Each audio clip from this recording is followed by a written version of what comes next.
La première chose que je viens appliquer, comme toujours, c'est un primer, puis j'utilise celui de Tarte. C'est un nouveau primer, c'est dans le fond comme un peu une bébé crème. Ça vient unifier le teint, puis ça a un FPS aussi à l'intérieur. Mais ça va vraiment bien pour comme base de fond de teint. Ensuite, comme fond de teint, j'utilise le CoverGirl Nature Luxe. C'est un fond de teint qui est super léger, puis je trouve que c'est parfait parce que tu veux pas avoir un fond de teint qui est trop comme épais puis trop cakey sur la peau parce que ça fait juste pas naturel. Puis quand t'es proche de quelqu'un pendant une conversation d'une heure, tu veux pas qu'elle regarde ta peau puis que ça soit trop comme fake. Mais c'est ça. Fait que je trouve que ce fond de teint-là, c'est super bon pour ça. C'est super léger. Puis en même temps, ça l'unifie très bien le teint. Ensuite, comme cache-cerne, utilise la bille roulante de chez Garnier. C'est super bon pour cacher les cernes, c'est super léger. Euh, Ça cache vraiment bien, puis je trouve que ça s'applique très bien aussi, fait que c'est facile à utiliser. Fait que je l'applique en dessous des yeux pour cacher les cernes, évidemment. Puis je l'utilise un peu comme en V, juste pour illuminer le regard un petit peu plus. Ensuite, juste pour faire tenir les cachernes, j'utilise la poudre HD de chez Makeup Forever. Je trouve que c'est une super bonne poudre. Là, ça va faire en sorte que ça va rentrer dans les cracks, puis ça va tout unifier l'application du cacherne. Ensuite, comme toujours, je fais mes sourcils avec mon fard à paupières Omega de chez MAC. C'est vraiment comme la couleur parfaite pour moi, là. Fait que je vais jamais sans faire mes sourcils. Je trouve que ça l'encadre trop bien le visage. Puis ça définit le look pas mal plus. Ça fait un look pas mal plus raffiné en tout cas.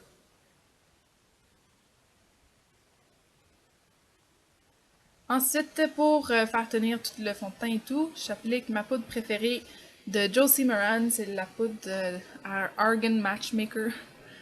Bref, je l'applique un petit peu partout, puis ça l'unifie super bien le visage, puis ça tient le fond de teint super bien. Ensuite, pour faire tenir mes sourcils, je prends le gel sculpteur de chez Ardell. Je l'aime vraiment beaucoup. Et pour les yeux, j'utilise la première chose, c'est un paint pot de chez MAC, c'est Painterly.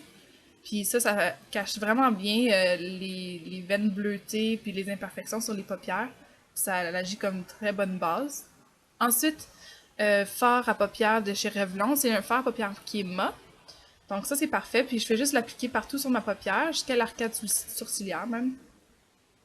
Puis c'est juste pour unifier le teint sur la paupière.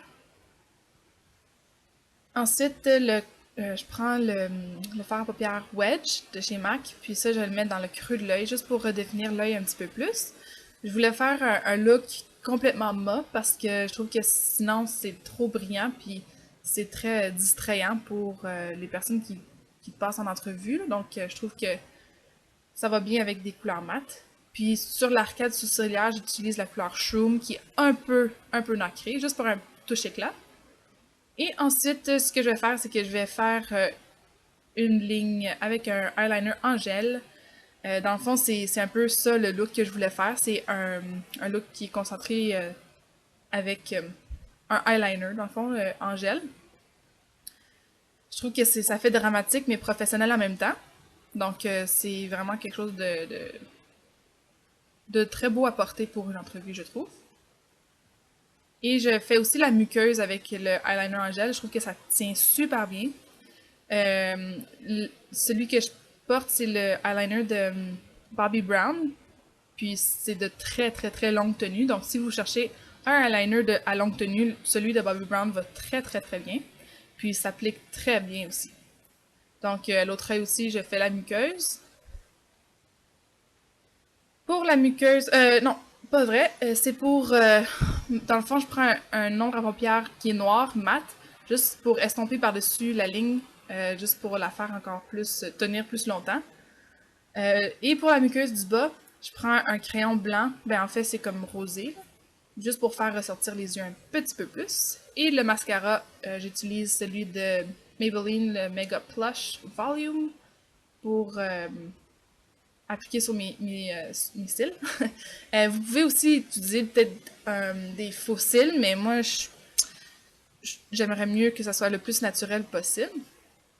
De toute façon, avec la ligne du eyeliner, ça fait très dramatique. Et je fais aussi les cils du bas.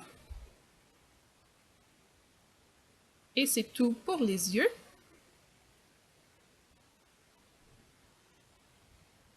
Ensuite, pour le reste du visage, j'essaie de rester aussi très naturel. Donc, je vais prendre le fard à paupières douceur de chez NARS. Puis, je l'applique sur mes pommettes. Et pour touche éclat, je prends le Mineralized Skin Finish dans Lightscapade de chez MAC. Juste pour donner de l'éclat au visage. Et finalement, je prends un Revlon Kissable Lip Balm Just Bitten Kissable dans la couleur douce. Donc c'est très très très naturel. Et maintenant pour les cheveux, ce que je viens faire, c'est que j'applique un shampoing sec parce que c'est des cheveux du deuxième jour. Là. Et je viens peigner pour que ça s'étend bien partout dans mes cheveux. Puis dans le fond, ce qu'on va faire, c'est que ce que je vais faire, c'est faire une couette là, dans le fond. Fait que là, ce que je veux faire, c'est pour donner du volume, c'est de vraiment venir gricher les cheveux là, pour donner du volume à la racine. Donc ça va faire le look un peu plus beau.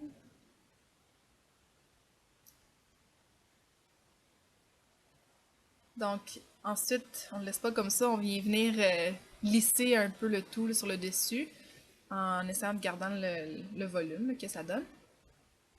Puis je vais venir faire une couette sur le haut de la tête, dans le fond. Comme ça. Et ce que je vais faire, dans le fond, c'est de faire un sock bun. Je vais juste venir remettre un bas, puis je vais venir enrouler les cheveux autour du bas. Pour faire un bun, si on veut. Et c'est quand même assez difficile à faire du premier coup, là, mais ça prend de la pratique. Là, je vais juste venir lisser le tout, là, dans le fond. Et je viens aussi ressortir les mèches aux côtés des oreilles. Ça fait un petit peu plus naturel. Donc ça, c'est le look final. Ensuite, pour le linge, je viens appliquer... non, je viens pas appliquer. Dans le fond, je mets une chemise légère, du dynamite, et par-dessus, un petit veston noir. Ça fait très professionnel. La marque, c'est Vera Moda. Je ne porte pas de bijoux, à part que pour des boucles d'oreilles en perles. Pour le parfum, je suggère de mettre vraiment peu de parfum, juste un spouche de parfum. Les chaussures, soit des petites ballerines pour l'été, ou en ce moment, étant donné qu'il y a plein de neige dehors, je porte des belles bottes de caoutchouc comme ça. C'est très approprié, je crois, pour une entrevue. Donc, c'est le look final. J'espère que vous avez aimé. On se revoit très bientôt. Bye les filles!